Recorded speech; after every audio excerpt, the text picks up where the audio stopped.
above the coast of Maine, a single-prop Cessna is headed 23 miles out to sea.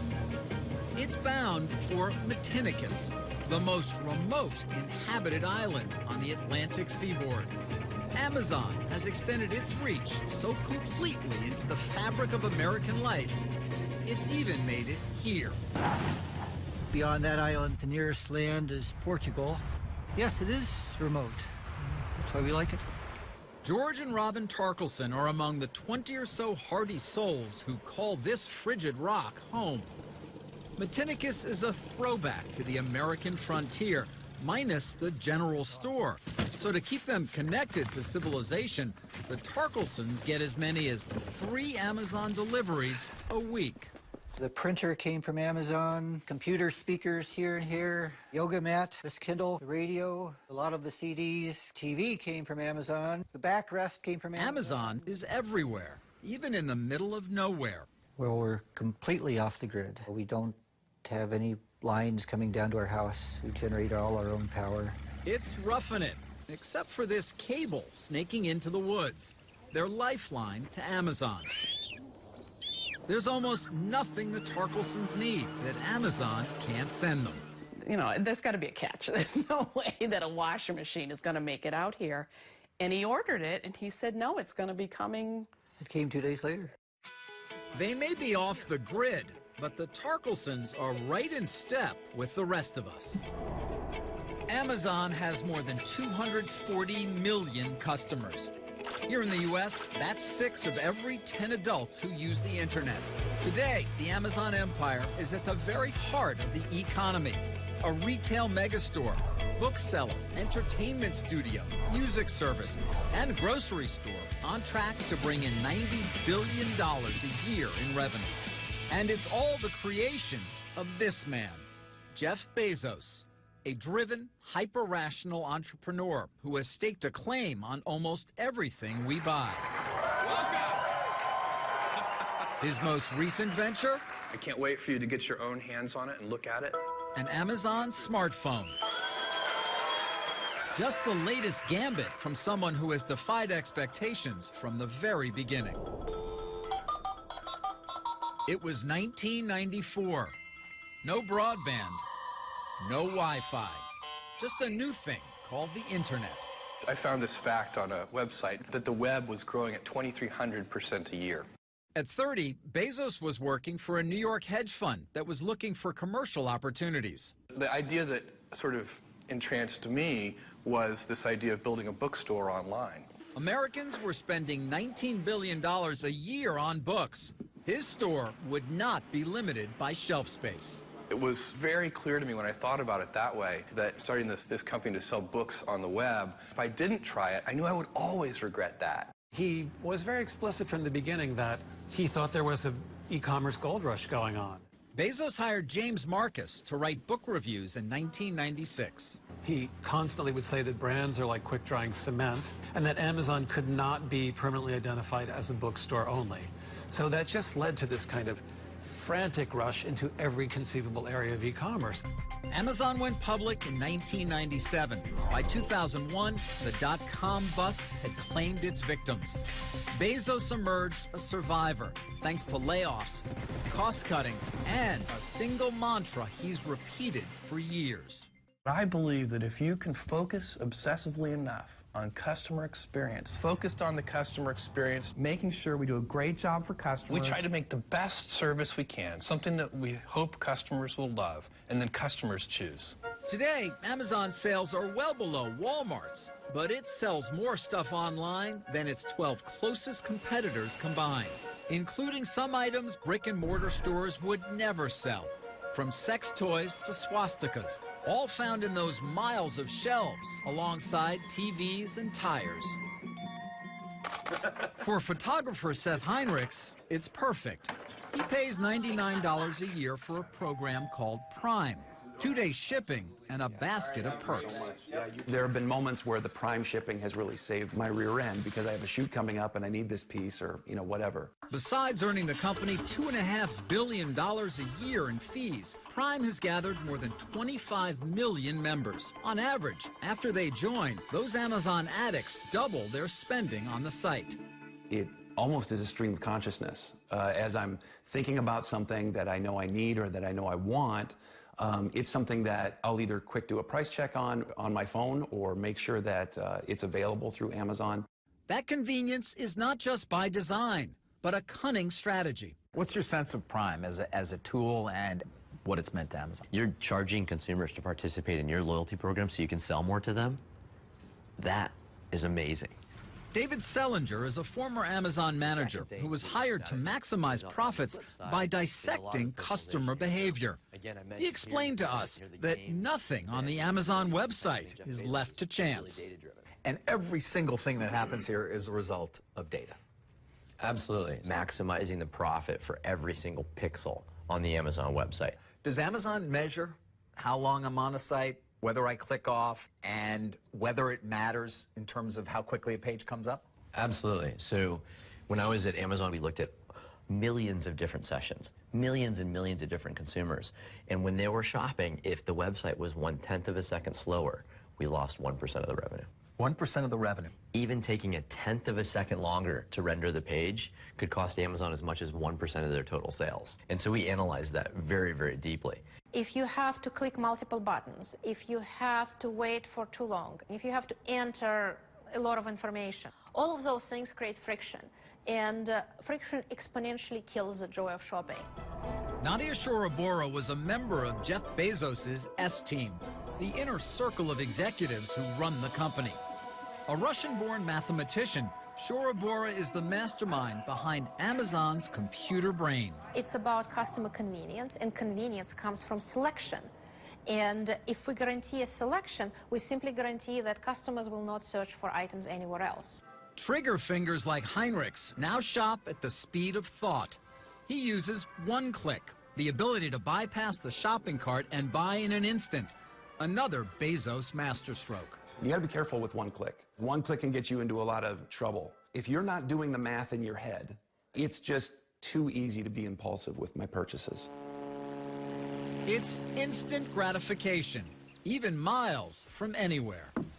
The one-click shopping, that's dangerous. I have to always take my hands away and say, okay, think about it for 10 seconds. Don't hit the button, just think about it. Is it a want or a need? Pasta, comfort food, and Cheerios.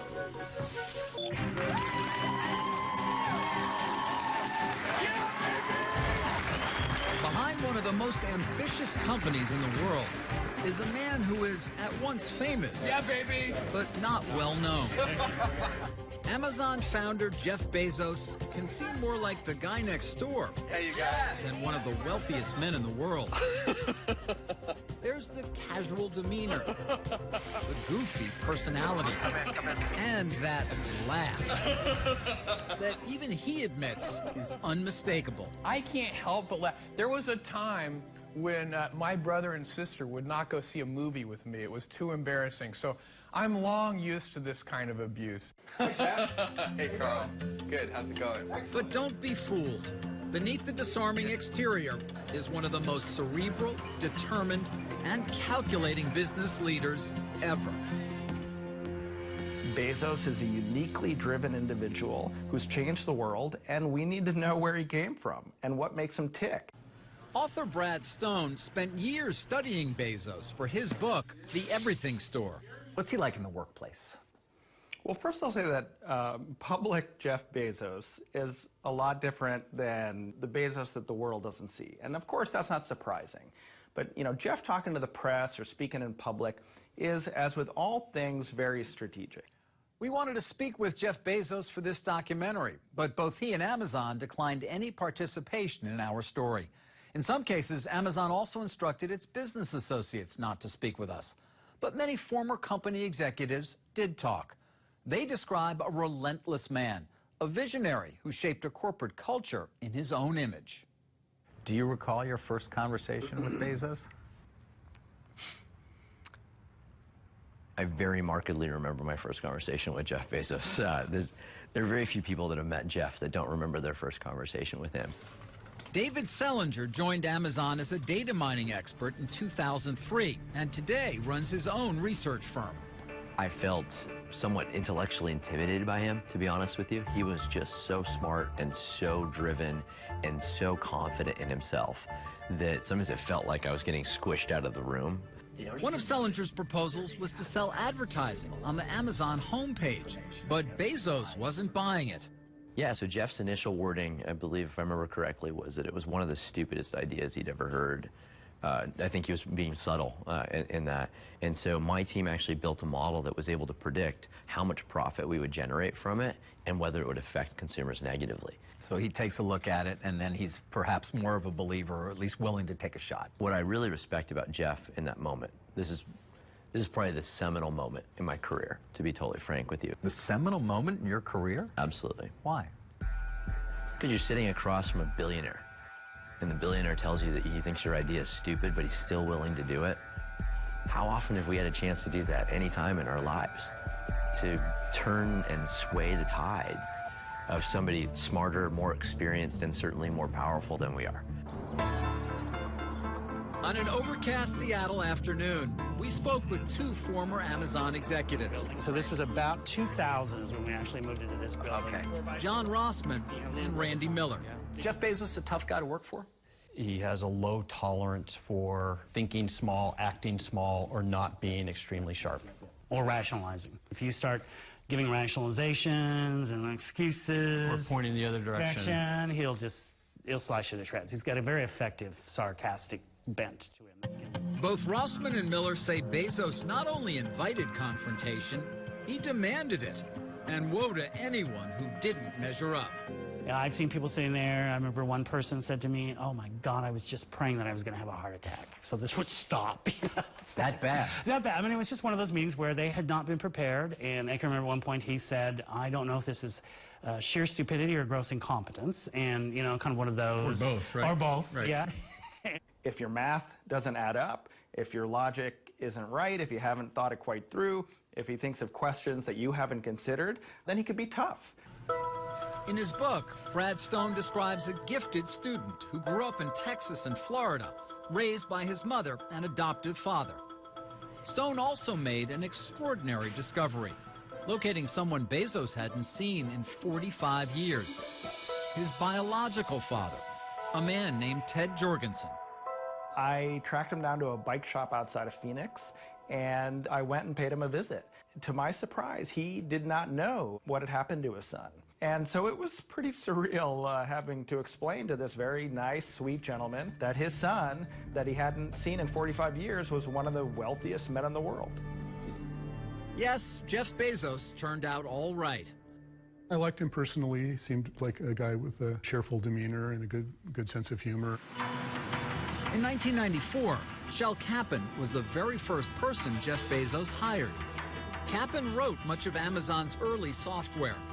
He left the company, a wealthy man, in 1999.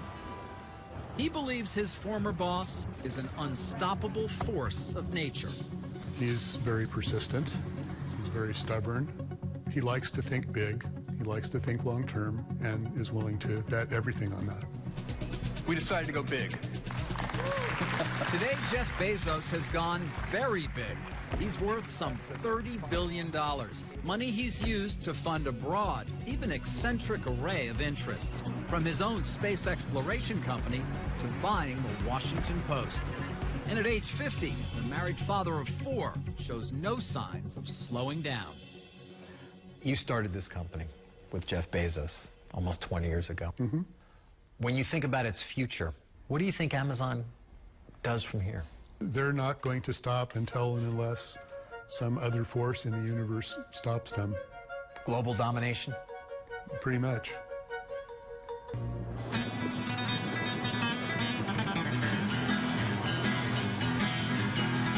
If you're wondering how those Amazon packages get to you so quickly and who's behind it, you can start with a visit to a town like Campbellsville, Kentucky. Population 11,000. It's a place where you can find Amazon workers in the pews and at the pulpit. Amazon is a great force here in the community.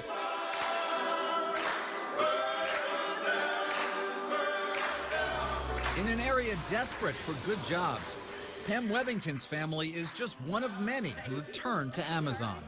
At one time, I had a daughter-in-law, 2 daughters, 2 brothers, and a sister that worked there. We all worked in the same plant. You want a hamburger? Like many in the post-recession economy, Dana Wethington says $12.50 an hour is a godsend. When I first started working at Amazon, I had a 6-month-old, I guess. It gave me insurance for him, put food on the table for him. Amazon is a good job. And it's a job performed so seamlessly, customers give it little thought. But each time someone clicks to buy, a powerful apparatus is set in motion. Amazon's fulfillment center looks chaotic and it looks random, but it's actually highly orchestrated. Author and journalist Brad Stone has covered Amazon for 15 years. The conductor of the symphony is software in the cloud that's basically optimized the whole system to be as productive as possible. Across a space as vast as 20 football fields, workers manage the widest variety of inventory on the planet and move tens of millions of products at lightning speed. There is a promise of speed, which is completely sacred. Nadia Shorabora is one of the architects of Amazon's fulfillment system, a monument to efficiency, which at its peak handles 426 orders a second. When you receive an email message from Amazon saying that the item is on the way and you will get it tomorrow, that promise has to be met at any cost. Virtually every decision, down to which size box to use, is determined by sophisticated algorithms. Every associate move, every move of every item, every box flowing, every tote arriving, all of it is run and coordinated by one computer brain, which runs that fulfillment center. But for all its cutting-edge technology, Amazon fulfillment still falls on the backs of tens of thousands of workers performing manual labor. Dozens of former workers we spoke to describe an unforgiving pace and say too often speed and productivity mattered more than their well-being. I saw people last anywhere from a few days to maybe a month. Pickers like Stephen Abedili walk 15 miles or more each day to retrieve as many as 200 items an hour. A handheld device dictates every move and counts down tasks to the second. It would say I need to be in aisle 54, get this item, and then suddenly you're going to aisle 72 and you have 10 seconds. Abedili struggled to keep up and, like many, was eventually let go. I would get out of work, get home, and sit on the couch, and my body would just quit on me right then. You're a guy in your early 20s. Yeah. And you're still wiped out. I was dead at the end of the day. The job also took its toll on Kay Johnson, a top performer who often packed more than 1,800 items a day. She left the company after 7 years and won a workers' compensation claim against it. My knees, my back, my hands, they're never going to be the same anymore. All because of Amazon, you know. But others had a good experience. I loved the job. Loved the job. I loved being with the people. I mean, it's Doc really Kane was a manager in Pennsylvania. He says the demands on workers are all in service to the customer. If things are slow in pick, it slows down pack, which slows down everything going out the door, which means you don't get your prime order on time. Warehouse work anywhere can be grueling. But a drumbeat of protests, lawsuits, and investigative reports in the U.S. and abroad have brought attention to labor issues here and raised questions about how hard Amazon pushes its employees. You heard the ambulance called all the time. People were passing out from the heat and, having trouble breathing. Dana Wethington and other former employees describe a corporate taskmaster that demanded workers meet strict productivity goals no matter what. They want you to make 100% regardless. And with the heat, it's so much harder to make it. It's excruciating. at times.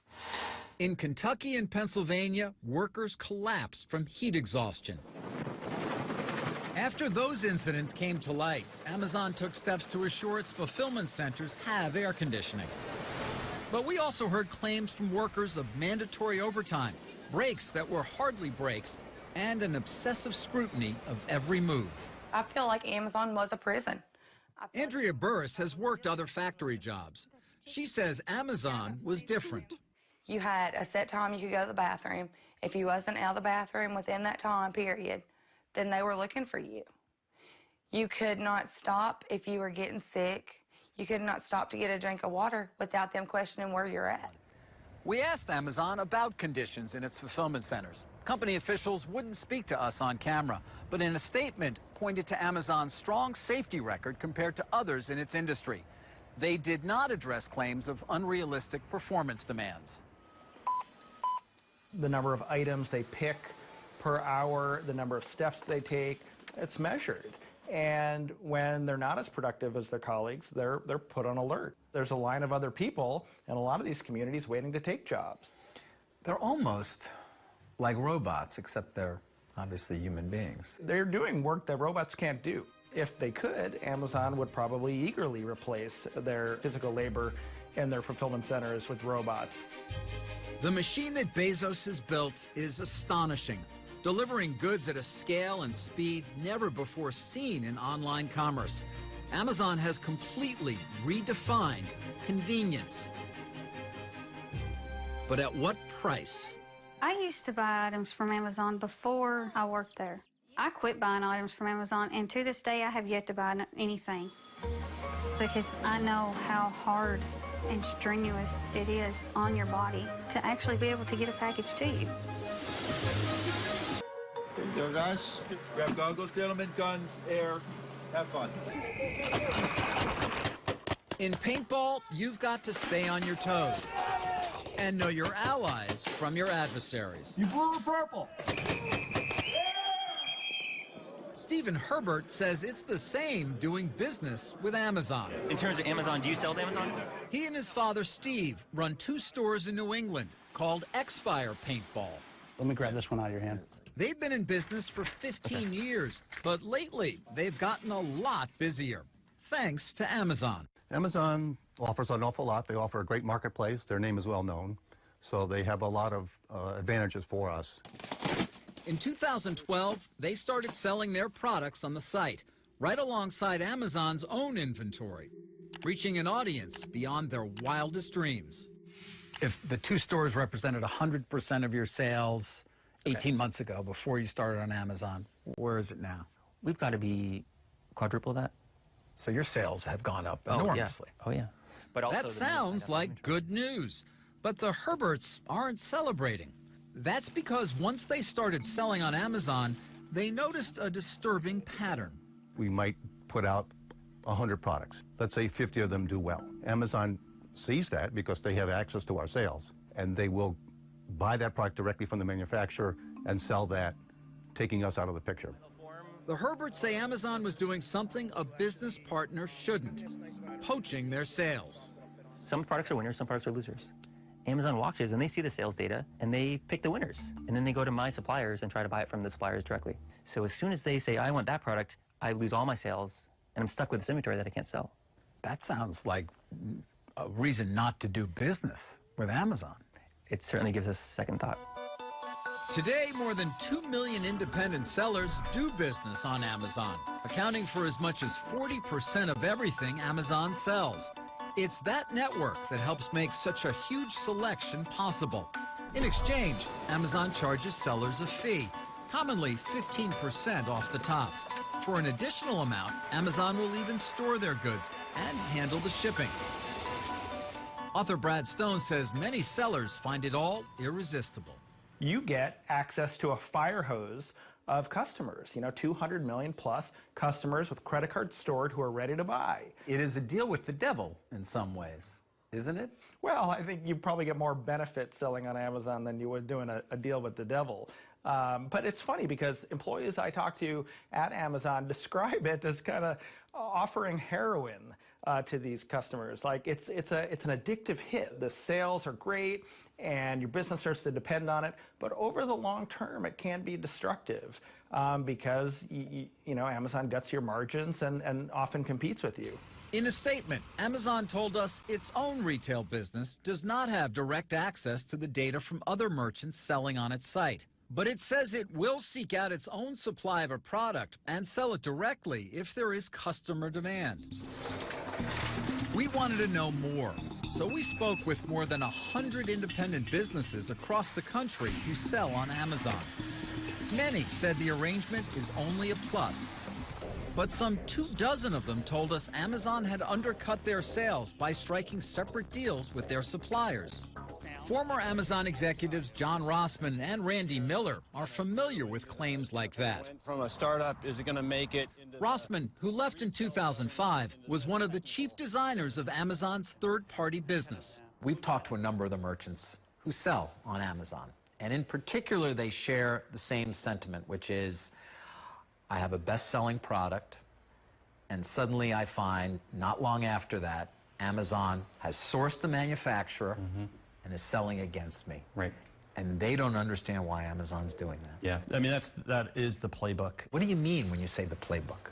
I think the playbook of how to enter a business, learn the business, figure out where there's value and opportunity in the business, and then as they learn what works and what doesn't work, they start picking off the best part of those businesses. The rule of the playbook is either you're getting it or I'm getting it, and we would prefer to get it. Were they one of your biggest customers? Oh, absolutely, yes. Amazon was one of your biggest customers? Top 5 customer, absolutely, yes. Renee Arnold knows all about the hazards of doing business with Amazon, not as a third-party seller, but as a supplier. And it's better to have a sharp knife than a dull knife. Arnold is the North American CEO of Wusthof Trident, a German manufacturer of premium kitchen knives. Chefs worldwide love Wustof's fine cutlery. In 2002, Wusthof decided to sell inventory to Amazon just as it would to any retailer. It's amazing. They were literally just buying, and we were shipping. I mean, that's all you want. They paid their bills on time, of course, had no problems with them. They were ordering, we were selling. Arnold says the problem came when Amazon started selling Wustof's knives below its minimum advertised price, a base level Wusthof sets to avoid cheapening the brand. Amazon was riding on our brand name and taking business away from our existing distribution. So in order to protect our general distribution, we decided to pull out of Amazon. You will not go back to Amazon. You're done. Done with Amazon, yes. What's the price point on it? Wusthof may be done, but scores of other suppliers and more than 2 million merchants swear by Amazon when they're not swearing at it. Amazon has a huge amount of traffic. That's very valuable. They have a huge brand. They're a reliable brand. I don't mean to diminish that. You know, like I said before, I wish they didn't compete with me. I don't understand why their 15% isn't enough to be enough for them. Some of those third-party merchants say, oh, they're taking 15%. It's a great business for them. Why are they competing with me when they can just be doing that at no cost? I mean, because they can. Because that's their nature. That's their nature, right. Sunday in the park. Time for a stroll and a good book. Taking mother to daughter, it's a maternal tradition. Give them to me, I want them all. But don't be fooled by the veneer of civility. Amid the paperbacks and pulp fiction, a war of words is being waged between the biggest names in publishing and Amazon, the book-selling behemoth that has turned the industry on its head. They control the marketplace. They're the big guy. They're the big kid on the block. You can't piss them off. They're a huge gorilla. For publishers Dennis Johnson and David Gadeen, book fairs like this one are a battleground.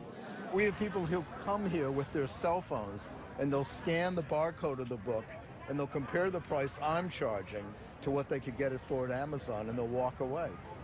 Amazon accounts for 1/3 of both Gadeen and Johnson's sales. When you get together with other publishers, do you guys talk a lot about dealing with Amazon? Is that a subject? We do. At his Melville House imprint in Brooklyn, Johnson told us what happened when he crossed the online giant. We were asked to pay additional money, which would have put them getting a total discount beyond what we thought was not only workable for us, but legal. So we protested and refused to pay it. And what happened? Our books were pulled off of Amazon until we did pay it.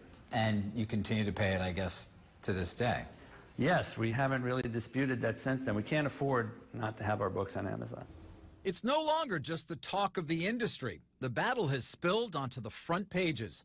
Well, I'll tell you what, Amazon, I have got a little package for you right here. Okay. When Amazon made it harder to buy books from the publisher Hachette, one of its authors, Stephen Colbert, let him have it. Oh, wait a second. Here it is. So watch out, Bezos, because this means war. Amazon is bombing the cities, you know. They're attacking, and the publishers are just kind of sitting back there and being shelled and going, what can we do? James Patterson is among the best-selling writers of all time. I have an idea pile here somewhere. I don't know and one of Hachette's biggest guns. I think books are important. Stephen King thinks books are important. J.K. Rowling thinks books are important, which is why all of those people are speaking up now and going, hey, Amazon, please, this is not the toilet paper industry. These are books. Are your sales going to be hurt as a result of this dispute? Absolutely. They are being hurt right now, of course. And there's a lot more to come? One would think that they're not just attacking Hachette. You got to believe that Random House and Simon & Schuster and whatever are next. We need to think about this because they are so powerful. Amazon told us that, like all retailers, it has a right to choose what inventory it stocks and on what terms. It also said it's working hard to come to a resolution with Hachette, and that when it negotiates with suppliers, it does so on behalf of customers to keep service and value high. It's just the latest controversy for a company whose growth has been dramatic. Amazon now controls more than a third of the book industry. Amazon was determined to gain market share from the beginning with loss leader pricing. James Marcus, who joined Amazon in the early days, said it's always been willing to forego profits to win customers. Right in the beginning when I was there, they kind of controversially began discounting New York Times bestsellers at 50%. Now, I think what a lot of people don't realize is that at that price, Amazon was losing money on every single one of those books. Losing money, but gaining power. After gutting brick-and-mortar retailers, publishers say Amazon can now strong-arm them for deeper discounts. You got two of the best in that series. Well, they're a very thuggish company. They don't take no for an answer. It's their way or the highway. And that's why people are afraid of them. Retail is a contact sport. I think there were a lot of concerns in publishing. Obviously, as we got bigger, other sellers got smaller. Former Amazon executive Randy Miller left the company in 2006.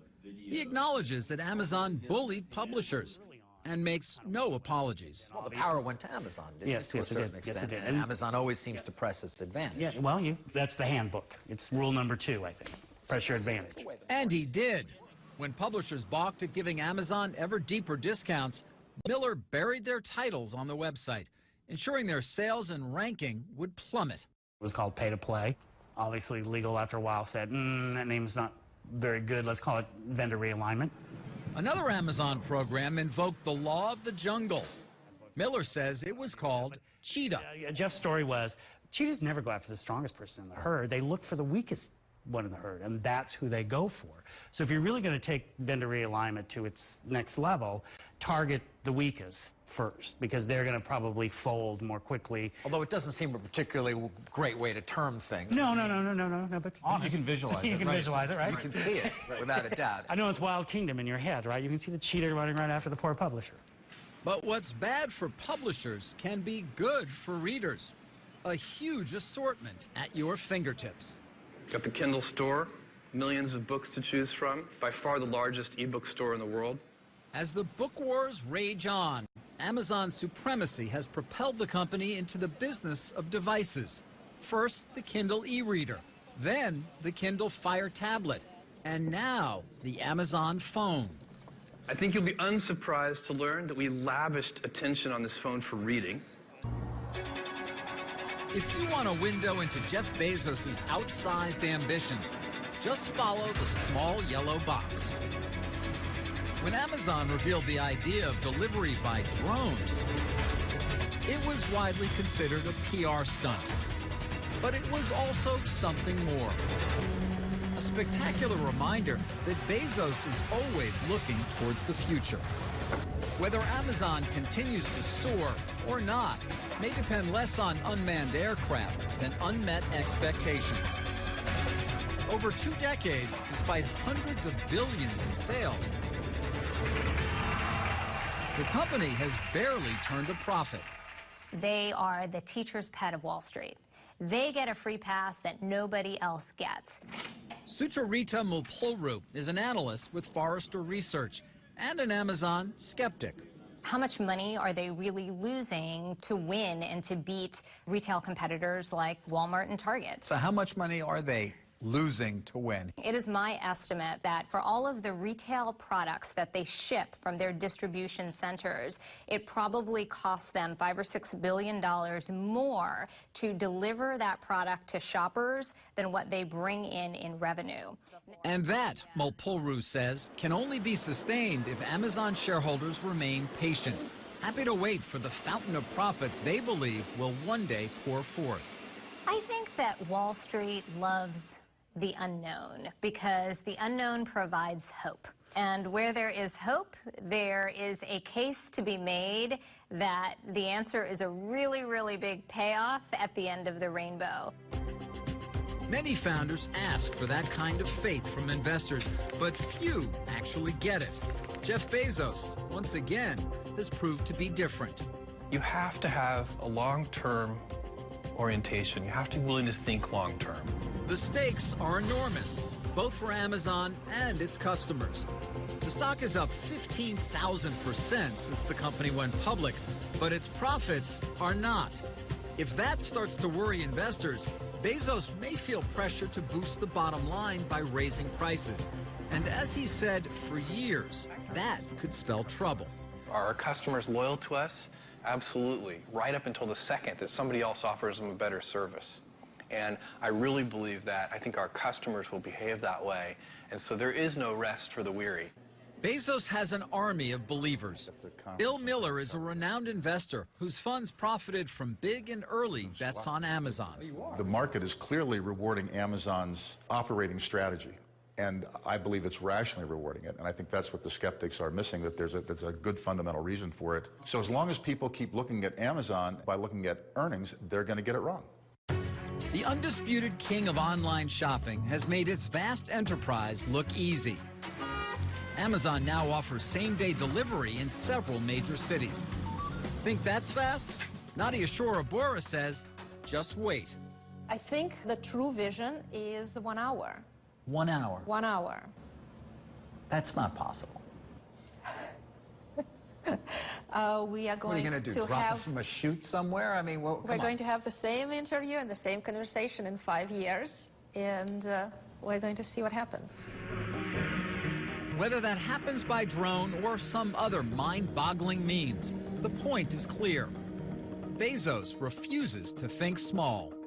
You need to be able to invent. That means you need time, because invention implies trial and error, it implies failure, it implies experiments. Firefly recognizes 100 million different items. Amazon's new phone is further proof that Bezos is unafraid to challenge anyone. After upending publishing and retail, Amazon has begun its assault on the $600 billion supermarket industry. Its most promising venture may be Amazon Web Services, a cloud computing platform used by huge customers, from Netflix to the CIA. We have a culture here which is about pioneering, about inventing new things. We like to focus on the customer. We wake up in the morning in the shower thinking, how are we going to get customers to say, wow? Now, I happen to believe that this is a great business strategy. Amazon is looking to the future with plans for a massive new headquarters in Seattle. Its billionaire founder seems as voracious as ever, disrupting industries, antagonizing the status quo, selling everything to everyone, while his company, admired and feared, extends its reach by the day. I'm David Faber.